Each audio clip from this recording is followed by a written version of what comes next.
Hello, Politics of Language class. Today I'm going to be discussing the Monopoly game that we played on Thursday, in which each individual was split up into a specific class. In our game, we had one person that was in the higher class, two people that were in the middle class, and the rest of the individuals playing were split up in between the working class and the poor class, which directly alludes to society in which the majority of people are in the middle class, working class, and poor class, and that there's a small minority that are the higher class in society. In our game, I think that I did pretty well because I was able to end up with 7 properties and accumulate more wealth than I started with. This is simply because um, I started with more money than those that were in the working class and the poor class, and therefore every single time I landed on a property, I was able to purchase that property without a problem and without worrying about my finances. Whereas in terms of those in the working class and the poor class, when they landed on properties, they had to weigh their odds because they couldn't necessarily buy those properties and still end up financially stable. And therefore, simply because I started with more money, I had more opportunities than others that were playing the game. And so my reaction to what happened in the game was I was pretty happy with how the game ended up because those that landed on my property, which were usually the working class and the poor class, had to keep paying me, and because of that, their financial means were depleting, and so I could work out bargains.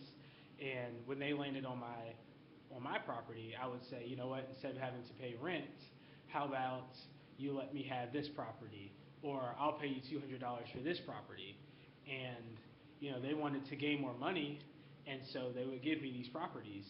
And eventually, I had a monopoly, and I even had 2 hotels. And if the poor class would have started out with the same means as I did financially, they would be able to have those properties, and they wouldn't have to trade off those properties for money. But they needed to have money in order to sustain and subsist in the game.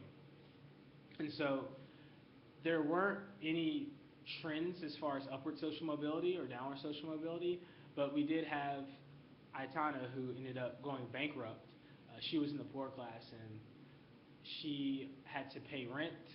She tried to buy a property, and she ended up getting a community chest card that made her pay a tax to each player. Therefore, she ended up bankrupt, which is the harsh reality of being in the poor class. When things hit you that you can't necessarily afford, you have no other choice but to go bankrupt. And so, as far as class alliances that formed or class warfare, we didn't see much of that. But what we did see is that those that had more money showed more authority and showed more power in the game, especially me. I along with Steven kind of directed the rules of the game and how the game went. And if somebody rolled and they had to go to jail, we determined how long they stayed in jail just because we had that authority. And the authority wasn't because of anything that we had specifically done, but it's just because we started out with more money. So we had, there's a direct correlation between money and authority, which kind of alludes to the discourse of social injustice. Just because those that don't have the same amount of money as someone else in society, they can kind of be bossed around and ruled by those in the middle class and the higher class.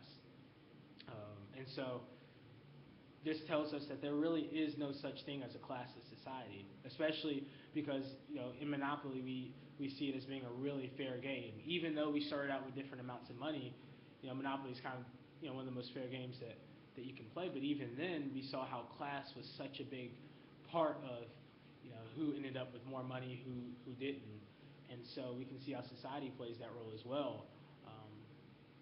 And I think the interesting thing about the game is that those that are in higher class and those that are in the upper middle class are usually the ones that are determining our political laws, and they make up our government, our Congress, and our Senate, and so they're making laws for those that are in working class and the poor class. And just like we learned in the Schaub article, it's hard for people that have never been experienced, that never had the experience of being in the working class and the poor class, to kind of make judgments and make laws about them.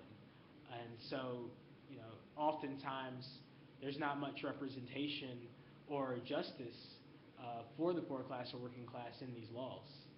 Um, and as far as society comes into play, there's lots of stereotypes through media, and also just in our conceptual maps, because people that don't have the same opportunities as others as far as financial standings kind of get thrown aside and degraded in society.